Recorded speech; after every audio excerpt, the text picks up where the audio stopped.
Recently, we've been trying to understand the method of correction, of how does a person correct himself, and you mentioned that it's common to work in groups of 10. But today, we'd like to elaborate a bit on 10 parts, to understand what is this structure, this natural structure. We see that it exists in many places. In the Torah, you have the 10 plagues and the 10 commandments, and the Kabbalah speaks about the 10 Sefirot. We know that we even have in mathematics the decimal system. We even evaluate ourselves, we grade ourselves, we always yearn for 10. So what is this motive that repeats itself, that divides things into 10? What's special about the 10? What's special about 10? Because this is how reality is built, according to this number. And reality is built this way because the upper force, which is the force of bestowal or the upper light,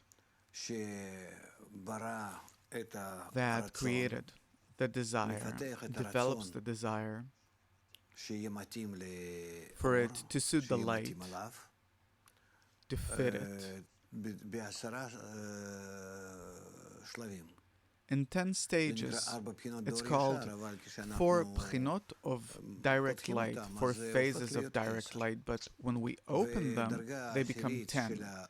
And the 10th degree of the desire, as it's developed by the light, from 0 to 1, 2, 3, 4, 5, 6, 7, 8, 9, 10, on the last 10th degree, this desire can already respond to the light. It understands what it is compared to the light, that they are two opposite things, and how to respond to it, and how to perform the right actions, that it understands its own nature, understands the nature of the light, and can correctly decide what to do.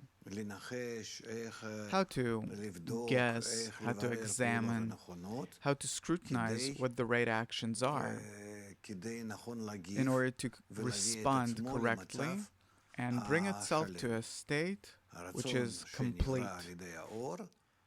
The desire that was created by the light, as if resists the light by nature and does not want to be the receiver, doesn't want to only receive from the light, but also wants to have the same nature as the light has.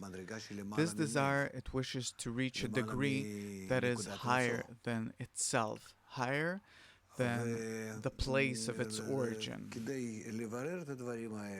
And in order to scrutinize these things, first of all, it needs an initial development of 10 stages that's done by the light that creates the desire existence from absence, from 0, which is the root degree, 0, and when the desire reaches the 10th degree or 10th stage, it already wants to be like the light, meaning to both receive everything from the light in order to also be a bestower, and also so its bestowal will have the same form as the light has, meaning receiving in order to bestow.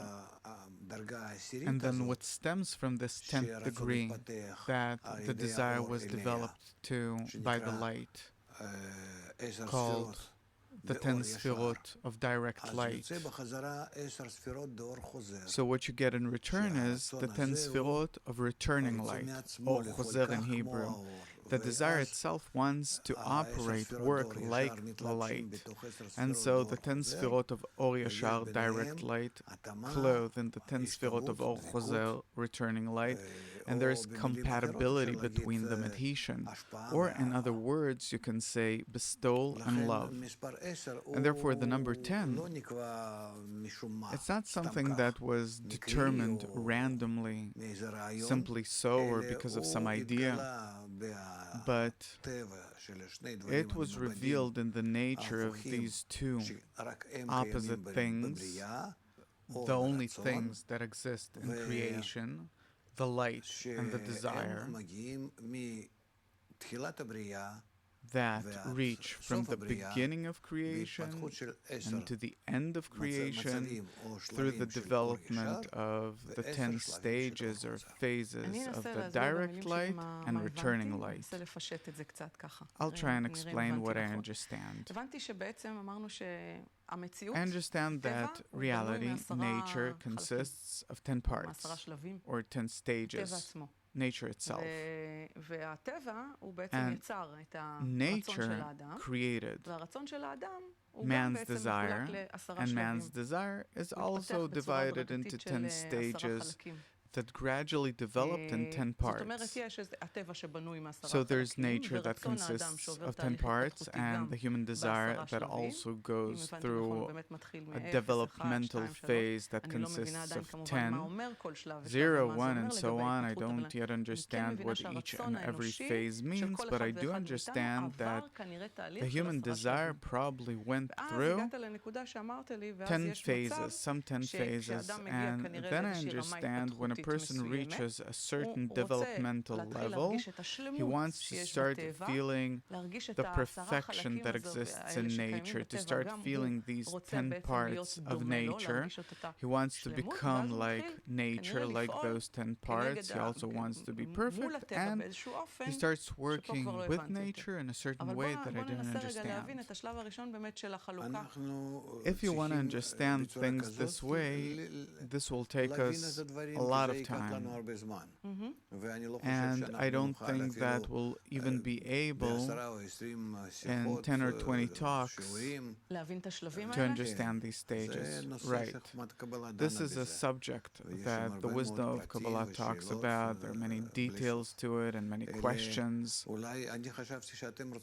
I thought maybe you want to understand the principles of the work in the 10 from which we attain the upper world.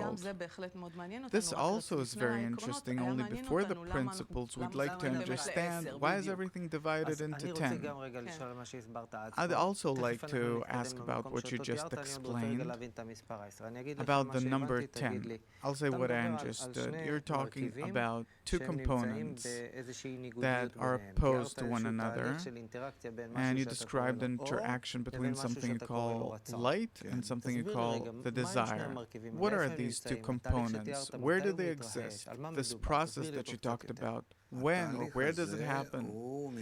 This process takes place between the two forces, which the desire to bestow on the one hand, which is first, and the will to receive, which was created by the desire to bestow. And these two forces, these two desires, a desire is a force, that desire is a force. These are the only two forces that operate in reality. When did all of this happen? There is no when. Time doesn't exist.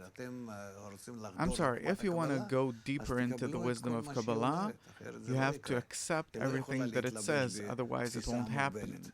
It can't clothe in a limited perception. Okay, so it's not when, but you can say it's before the creatures were created. Before creation. Before creation. Okay, so what happens before creation? There are two forces, two desires, to what? Before creation, there's the force of bestowal. What do you mean by the force of bestowal? The force of bestowal is the creator. And he's called the creator because from his desire to bestow, to love, to give, he creates existence from absence, from nothing, out of nothing. We're not talking about the degree that's previous to that because it has nothing to do with us at all. But what we're talking about is that in that force of bestowal, love, giving, called the upper light, a desire to receive is formed. And the desire to receive is developed by the light. So these are the two. There's the initial force, which is the force of bestowal that creates, that because of its desire to give, creates a desire existence from absence. Yes. So what does it mean, the will to receive? The desire to receive, one wants to give and the other wants to receive. So these are the two forces that exist before creation. No, creation starts with them.